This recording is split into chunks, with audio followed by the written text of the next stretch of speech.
नमस्कार, आप सभी का मेरे चैनल स्वेट्स पैशन पे वेलकम है। आज जिस वीडियो को या जिस थिंकर को मैं लेकर के आई हूँ वो है जॉर्ज सिमल।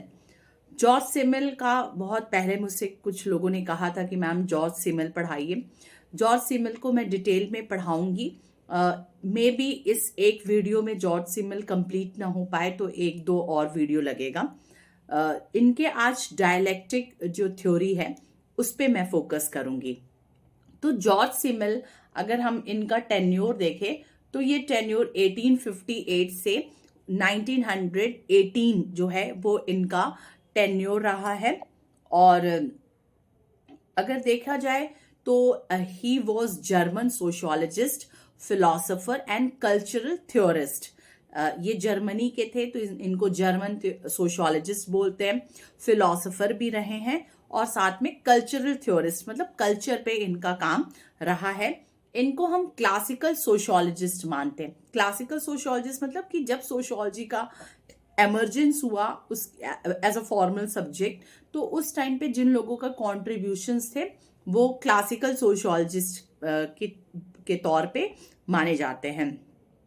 इनकी 1881 में 1881 में इन्होंने डॉक्टरेट की उपाधि प्राप्त कर ली। ये रिसीव्ड किए डॉक्टरेट की डिग्री। और माना जाता है कि एक बार जब इन्होंने अपनी डॉक्टरेट की थीसिस सबमिट की थी तो इनकी थीसिस जो थी वो रिजेक्ट हो चुकी थी। अगेन इन्होंने फिर अपने थीसिस पे काम किया और फिर इन्होंने अपनी थीसिस सबमिट की। 1914 तक ये बर्लिन यूनिवर्सिटी में एक प्रोफेसर के तौर पे काम करते रहे हैं।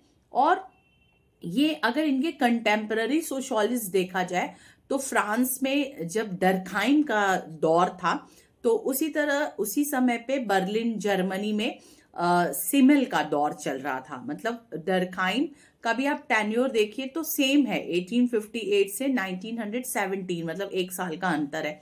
वही जॉर्ज सिमल का भी टेन्योर रहा है। तो याद रखिएगा कि ये डरखाइम के समकालीन समाजशास्त्रियों में से रहे हैं।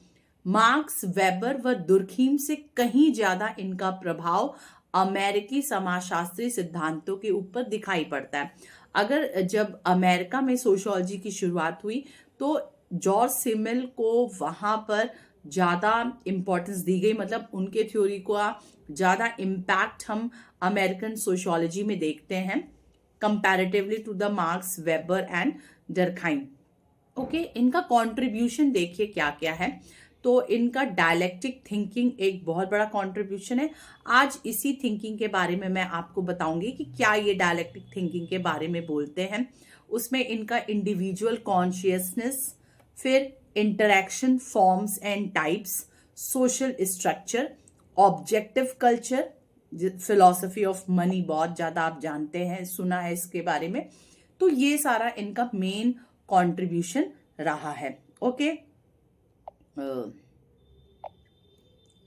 उसके बाद से और देखा जाए तो इन्होंने गोपनीयता, सिक्रेसी पे काम किया है, गोपनीयता पे। और ये वीडियो एक मिनट,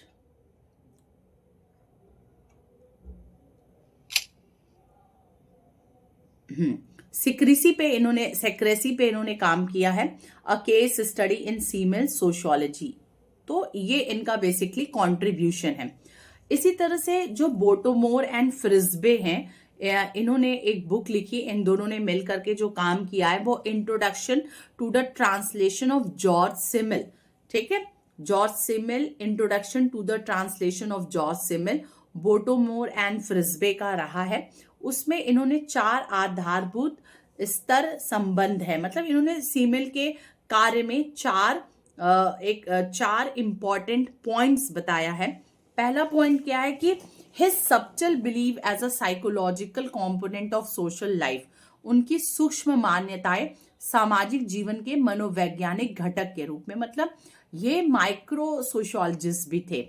ओके, दूसरी चीज क्या बताई कि अंतर वैयक्तिक संबंधों के दौर में समाजशास्त्री घटकों के विषय में उनकी रुचि, कि जो जॉर्ज सिमल थे इनका इंटरेस्ट जो था वो इंटरपर्सनल रिलेशनशिप के बारे में भी स्टडी करना था।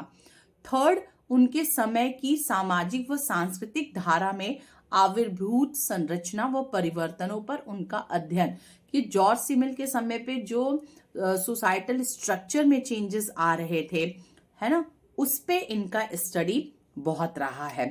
एंड एक मिनट, हाँ, और बाकी क्या बताया, there study on essential structure and changes in the social and cultural stream of their time, and the fourth one is metaphysical level. तो ये 3-4 पॉइंट्स पे फ्रिस्बे और बोटोमोर ने जॉर्ज सिमिल की क्वालिटी बताई कि बेसिकली इनकी स्टडी कहाँ कहाँ रही है। ओके, अब आगे हम लोग देखते हैं इनकी dialect thinking of George simile. George simile का जब आप पढ़ेंगे ना, तो उनकी द फिलॉसफी ऑफ मनी आपके लिए बहुत इंपॉर्टेंट है। उसी तरह से इंपॉर्टेंट है इनके dialectic thinking of George simile. Dialectic thinking आपको पता है कि कार्ल मार्क्स और हीगल ने इस डायलेक्टिक थिंकिंग की बात की है। तो जॉर्ज सिमिल की डायलेक्टिक थिंकिंग किस तरह से कार्ल मार्क्स और हीगल की डायलेक्टिक थिंकिंग से अलग है, वो मैं आपको यहाँ पर बताऊंगी। तो George simile dialectic thinking is a fundamental aspect of A sociological and philosophical approach. आपको मैंने पहले ही बताया है कि he was sociologist, he was philosopher and he was cultural theorist also. तो इन्होंने जो स्टडी की वो डायलेक्टिक थिंकिंग पे की। डायलेक्टिक थिंकिंग मतलब दो धारी, ठीक है। Unlike Karl Marx dialectic materialism और Hegel dialectic idealistic dialectic, Simmel's dialects form on interaction, duality and contradictions within a social life. His dialectical method is characterized by an emphasis on process, tensions and coexistence of opposites in social relationship. इन्होंने बताया कि जो सामाजिक संबंध है ना, उसमें जो आप कह सकते हैं कि आपको डुअलिस्टिक नेचर देखने को मिलेगा। जो भी सोशल रिलेशनशिप है उसमें आपको मतलब इन्होंने जो भी सोशल रिलेशनशिप में जो प्रोसेस होते हैं या जो टेंशन्स होते हैं या जो बाइनरी अपोजिट्स के कंसेप्ट पाए जाते हैं, उसको इन्होंने समझाया है। जैसे पहला इन्होंने बताया है डुअलिज्म एंड कन्फ्लिक्ट। इसमें ये क्या बोलते हैं कि Simmel saw society as a product of conflicting forces. Simmel ने बताया कि जो समाज है, ठीक है, वो किस वजह से है, तो वो कन्फ्लिक्टिंग फोर्सेस की वजह से। मतलब दो, जैसे कार्ल मार्क्स ने भी यही बताया था ना कि सोसाइटी में जो चेंजेस आते हैं वो किस वजह से आते हैं, ड्यू टू द कन्फ्लिक्ट। तो हीगल भी जॉर्ज सिमिल भी यही बोल रहे हैं कि जो कन्फ्लिक्टिंग फोर्सेस है वो सोसाइटी में पाई जाती है, and the society as a product of these conflicting forces. His belief that opposing elements coexist and are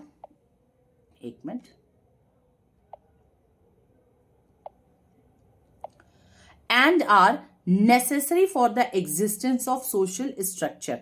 इनका क्या कहना है कि सामाजिक संरचना को बनाए रखने के लिए, ठीक है, सामाजिक संरचना को बनाए रखने के लिए मतलब बाइनरी अपोजिट की जरूरत है। मैं इस बार कैमरे से थोड़ी सी डिस्टर्ब हो जा रही हूं। His concept of unity of opposite suggest that contradictions are essential to social life.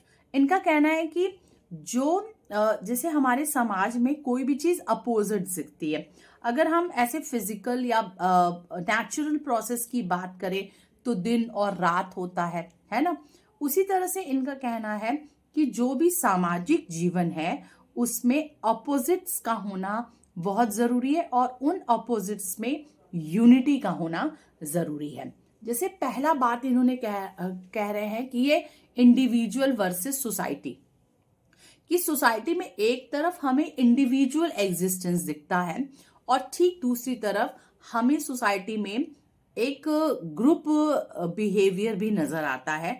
मतलब कई जगह पे व्यक्ति महत्वपूर्ण है और कई जगह पे समाज महत्वपूर्ण है। इसके बारे में मैं आपको कुछ एग्जाम्पल्स दे करके बताना चाहूंगी। उसमें और इन्होंने क्या क्या बताया है, शायद ये एग्जाम्पल, एक मिनट। दूसरी चीज इन्होंने बताई है कि फ्रीडम वर्सेस कंस्ट्रेंट। देखिए सोसाइटी में इन्होंने बताया था ना कि डायलेक्टिक थ्योरी इन्होंने बताई। डायलेक्टिक मतलब दो धारी, मतलब दो चीजों का एग्जिस्टेंस और दोनों अपोजिट हों।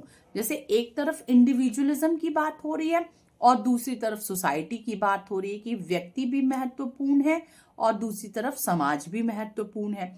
उसी तरह एक तरफ फ्रीडम इंपॉर्टेंस है और दूसरी तरफ कंस्ट्रेंट भी, एक बंधन भी इंपॉर्टेंस है, इंपॉर्टेंट रोल प्ले करता है। जैसे social roles provide identity but also limit personal freedom.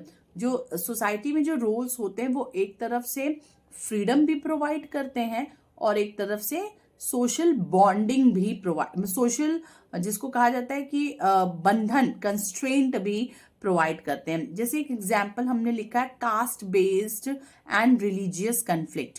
जैसे while caste discrimination still exist, increasing caste based mobility and intercaste marriages changes traditional hierarchy. ये एक एग्जाम्पल के थ्रू मैंने इसको समझाया। उसी तरह से तीसरी चीज, मतलब जो दो धारी की बात हो रही है डायलेक्टिक की, कि एक तरफ समाज में कन्फ्लिक्ट भी है और दूसरी तरफ सोसाइटी में कोऑपरेशन भी है ना। Conflict rather than being purely negative contribute to social cohesion and change. हमेशा आप संघर्ष को नेगेटिव कॉन्सेप्ट में नहीं मानिए। समाज में जो संघर्ष होता है ना, वो कई बार समाज में परिवर्तन लाता है और वो परिवर्तन सकारात्मक होते हैं, पॉजिटिव चेंजेस होते हैं।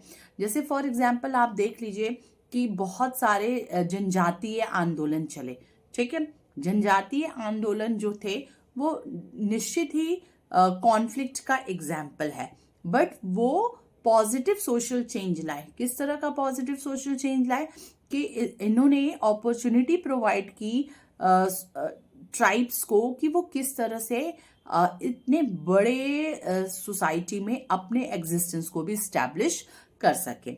उसी तरह से बात आगे जब बढ़ी डायलेक्टिक थ्योरी की, उसी में आया द प्रोसेसुअल नेचर ऑफ सोसाइटी।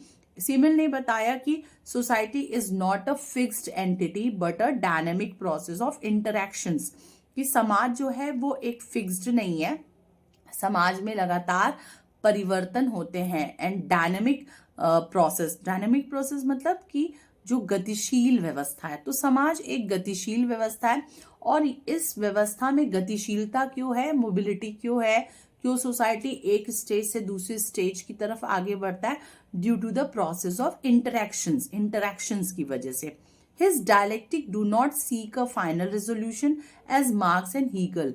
जैसे मार्क्स और हीगल्स ने बताया था कि डायलेक्टिक जो है, जैसे एक तरफ बॉर्जुइज हैं और एक तरफ जैसे कैपिटलिस्ट है, दूसरी तरफ प्रोलिटेरिएट है, उन दोनों में कन्फ्लिक्ट होगा और कन्फ्लिक्ट्स के बाद सोसाइटी में चेंजेस हो जाएंगे और धीरे धीरे क्लासलेस सोसाइटी स्टैब्लिश हो जाएगी और फिर क्लासेस स्टैब्लिश होने के बाद से सभी इक्वल हो जाएंगे, ठीक है, और फिर कम्यून स्टैब्लिश हो जाएगा। मार्क्स ऐसा बोलते हैं, मतलब एक फाइनल सॉल्यूशंस की तरफ, रिजोल्यूशंस की तरफ मार्क्स बात करते हैं आगे बढ़ने का। बट जो सिमिल है, जॉर्ज सिमिल, इन्होंने बताया है कि जो डायलेक्टिक है वो do not seek a final resolution, ये फाइनल रेजोल्यूशन की बात नहीं करता है, ठीक है। Rather highlight the continuous negotiation and redefinition of relationship, की लगातार संबंध आगे बढ़ते रहने चाहिए। थर्ड बात क्या कही जा रही है कि फॉर्म एंड कंटेंट डायलेक्टिक, ठीक है। फॉर्म एंड कंटेंट डायलेक्टिक में क्या बात की जा रही है कि form refers to patterns of interactions. Form क्या बताता है कि इंटरैक्शन, जैसे आगे बताया ना, पीछे अभी आपने पढ़ा ना कि जॉर्ज सिमिल कहते हैं कि सोसाइटी डायनेमिक है, सोसाइटी गतिशील है और उसमें क्या है, उसमें कहीं से भी स्थिरता नहीं है। सोसाइटी लगातार आगे बढ़ने वाली चीज है और ये इंटरेक्शन की वजह से ऐसा हो रहा है। और इस इंटरेक्शंस को, जो अलग अलग तरीके के पैटर्न्स हैं, उसको इन्होंने फॉर्म बोला, जॉर्ज सिमल ने फॉर्म बोला, जैसे डोमिनेंस, कोऑपरेशन, कन्फ्लिक्ट। और दूसरी तरफ जो डायलेक्टिक है उसमें उन्होंने कंटेंट डायलेक्टिक बोला। मतलब content refers to the specific motivations, emotions और goals within those interactions की। इस इंटरेक्शंस में जब मोटिवेशन आता है, लोगों के इमोशंस आते हैं, लोगों के लक्ष्य स्थिर हो जाते हैं। मतलब समाज में एक तरफ इंटरेक्शन है, पैटर्न ऑफ इंटरेक्शन है, और उस पैटर्न ऑफ इंटरेक्शन के कुछ स्पेसिफिक गोल्स हैं, स्पेसिफिक मोटिवेशंस हैं, इमोशंस हैं। एक एग्जाम्पल आज के संदर्भ में देखिए इस फॉर्म्स एंड कंटेंट डायलेक्टिक्स का, सोशल मीडिया इन्फ्लुएंस की। Platforms like Twitter, Instagram change the form of interaction. ये फॉर्म्स ऑफ इंटरेक्शन बदल रहे हैं। मतलब पहले जो हम फेस टू फेस इंटरेक्शंस करते थे, अब वो इंटरेक्शंस हम फेस टू फेस नहीं कर रहे हैं, हम वर्चुअल इंटरेक्शन कर रहे हैं। लोगों के ओपिनियन हमें वर्चुअली दिख रहे हैं। पर्सनल आइडेंटिटी हम लोगों की हमें लोगों की मिल नहीं रही है। उसी तरह से hashtag like me too, आप देखें कि मी टू जैसे जो वो क्रांति चली, justice for farmers, reflects how traditional protests are now shaped by the digital connectivity. की जो पहले चलते थे, जो प्रोटेस्ट होते थे, वो जो पहले फेस टू फेस होते थे, अब कई सारे जो प्रोटेस्ट है वो डिजिटल होते जा रहे हैं। दैट मीन्स कि जो हमारा इंटरैक्शन करने का तरीका है वो सोसाइटी में बदल रहा है। तो इन्होंने तीसरी चीज ये फॉर्म्स एंड कंटेंट डायलेक्टिक्स की बात की। ओके, नेक्स्ट इन्होंने मनी एंड मॉडर्निटी की बात की कि money enhances individual freedom by allowing people to transcend traditional social ties, but it also alienates individual by reducing qualitative social relationship. For example, इन्होंने बताया मैटरलिज्म एंड कंज्यूमरिज्म। ठीक है, जैसे rapid economic growth has increased individual freedom but also led to alienation where arranged marriages based on financial compatibility. तो क्या बताया जा रहा है कि एक तरफ मनी और मनी की बात हो रही है, एक तरफ मॉडर्निटी की बात हो रही है। एक तरफ हम मैटरलिस्टिक कल्चर की तरफ आ रहे हैं, एक तरफ हम ट्रेडिशनल कल्चर की तरफ आ रहे हैं। तो ये दो तरह के जो डायलेक्टिक सोसाइटी में पाए जा रहे हैं। ठीक है, जैसे इन्होंने बताया कि रैपिड इकोनॉमिक ग्रोथ जो है वो बहुत तेजी से इंक्रीज हो रहा है, लोग इंडिविजुअल फ्रीडम की बात कर रहे हैं। ठीक है, इन सब चीजों से एक तरफ एलिनेशन भी तो आ रहा है ना, लोग धीरे धीरे कट रहे हैं लोगों से, लोग अलग होते जा रहे हैं। जैसे बहुत तेजी से अरेंज मैरिज तो चला, बट उसमें लेन देन की प्रक्रिया भी बहुत तेजी से सामने आती जा रही है। नेक्स्ट इसी में वर्क लाइफ बैलेंसेस इश्यूज को देखिए कि urban areas experience job stress, loss of personal connections and mental health issues, mirroring Simmel's ideas that modern economic systems create detachment from meaningful cultural experience. की क्या कहा जा रहा है कि हम मॉडर्न होते जा रहे हैं, धीरे धीरे हम धीरे धीरे अर्बनाइज्ड होते जा रहे हैं, धीरे धीरे वेस्टर्नाइज होते जा रहे हैं।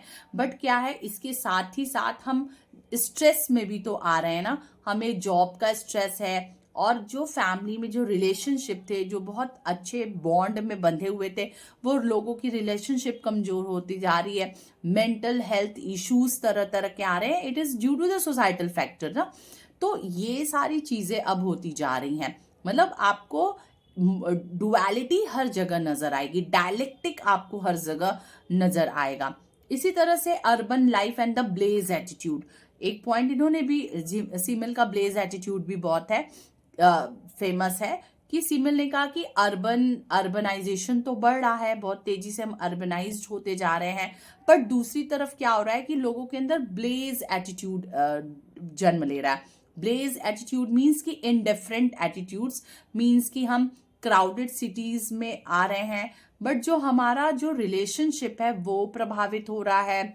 हमारी जो फास्ट पेस्ड लाइफ स्टाइल हो रही है, हम ज्वाइंट फैमिली से धीरे धीरे न्यूक्लियर फैमिली की तरफ आते जा रहे हैं। आप देखिए अर्बनाइजेशन तो हो रहा है, हम डेवलप होते जा रहे हैं, पर कितनी तेजी से एल्डरली केयर होम्स ओपन हो रहे हैं। तो ये आपको दुधारी चीजें नहीं दिख रही कि एक तरफ हम बहुत तेजी से डेवलप भी हो रहे हैं, बट हमारा सोसाइटल स्ट्रक्चर जो है वो धीरे धीरे कोलैप्स करते जा रहा है। इसको सीमेल ने सोची कितने साल पहले बता दिया इस थ्योरीज को, और आज वो हमारी सोसाइटी में पूर्णतः नजर आ रहा है। तो इतना आज सीमेल की थ्योरी को मैंने बताया। अब सीमेल की कुछ और थ्योरीज को मैं नेक्स्ट वीडियो में आपको लेके आऊंगी। आप सभी को मेरे ख्याल से ये सीमेल का डायलेक्टिक थ्योरी जो है वो अच्छे से समझ में आ गया होगा। कोई भी डाउट होगा, कुछ भी प्रॉब्लम होगी, तो आप मुझसे शेयर कर सकते हैं। आपको मैं आप अपना कमेंट करिएगा, मैं उसको अगले वीडियो में एक्सप्लेन कर दूंगी। आप सभी को बहुत बहुत प्यार। Thank you. Bye bye.